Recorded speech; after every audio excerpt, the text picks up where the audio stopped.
Good evening friends. इस video के माध्यम से हम कृषि से संबंधित यानी कि एग्रीकल्चर से रिलेटेड 10 इम्पॉर्टेंट पॉइंट्स को कवर करेंगे। तो चलिए शुरुआत करते हैं। जनसंख्या का 48.9% भाग आजीविका के लिए कृषि पर निर्भर है, यानी कि 48.9 राउंड ऑफ करके अगर मोटा मोटा बोले लगभग आधी जनसंख्या जो भारत की है वो अपनी लाइवलीहुड के लिए कृषि पे यानी कि एग्रीकल्चर पे डिपेंड है। और अगर मैं बात करूँ निजी क्षेत्र की यानी कि प्राइवेट सेक्टर की, तो यह सबसे बड़ा व्यवसाय है। फाइन। सेकेंड इम्पॉर्टेंट पॉइंट जो आपको पता होना चाहिए, कृषि वर्ष 1 जुलाई से 30 जून तक होता है। 1 जुलाई से 30 जून। फाइन। नेक्स्ट इम्पॉर्टेंट पॉइंट है, जनवरी 2004 में राष्ट्रीय किसान आयोग का गठन हुआ। आपको मोटा मोटा ये पता होना चाहिए कि किसान आयोग है और 2004 के लगभग है, जनवरी नहीं भी याद हो तो चलेगा। और इसके प्रथम अध्यक्ष सोमपाल थे। फाइन। फोर्थ इम्पॉर्टेंट पॉइंट है, जो राष्ट्रीय कृषि बीमा योजना है वो अक्टूबर 1999 से लागू की गई है। इसका साल तो नहीं आया, लेकिन ये क्वेश्चन इस तरह से आता है कि भारत में क्या राष्ट्रीय कृषि बीमा योजना है, और अगर है तो कब से है। फाइन। नेक्स्ट इम्पॉर्टेंट पॉइंट है जो आपको पता होना चाहिए, सीमाबंदी क्या होती है।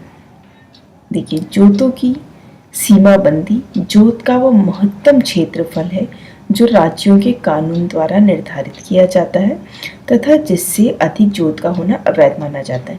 यानी कि सीमाबंदी से तात्पर्य सीलिंग करने से, सीलिंग जिसको इंग्लिश में बोलते हैं, कि राज्य सरकार एक डिसाइड कर लेती है कि आपके पास इतना ही एरिया लैंड का होना चाहिए, अगर इससे ज़्यादा है तो वो इलीगल है, यानी कि जब्त कर लिया जाएगा।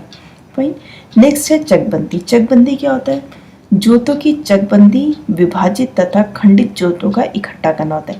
मान लीजिए छोटे छोटे लैंड के पीसेस है, उनको इकट्ठा कर दिया तो वो चकबंदी कहलाती है। फाइन।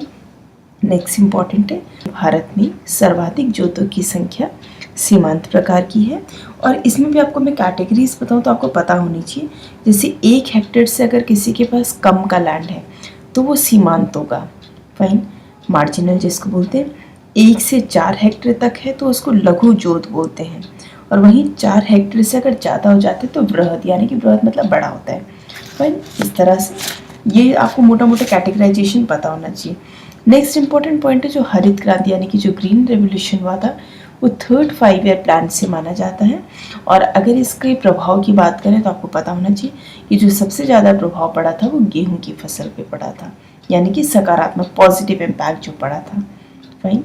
नेक्स्ट इम्पॉर्टेंट पॉइंट है, सहकारी साख संगठन का प्रारंभ जो हुआ था वो 1904 में हुआ था, पता होना चाहिए आपको ये।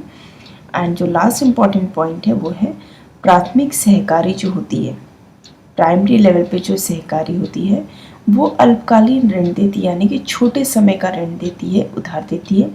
वहीं जो राज्य सहकारी और ग्रामीण विकास बैंक होते हैं ये हमेशा लंबे समय के लिए उधार देते हैं, यानी कि ऋण उपलब्ध कराते हैं। इस तरह से हमने 10 इम्पॉर्टेंट पॉइंट्स को कवर किया, सारे एग्जाम के पॉइंट ऑफ व्यू से इम्पॉर्टेंट है। तो होपफुली आपको वीडियो अच्छा लगा होगा। अगर अच्छा लगे तो लाइक करें, शेयर करें एंड चैनल को सब्सक्राइब करें। Thank you so much. Bye bye, take care.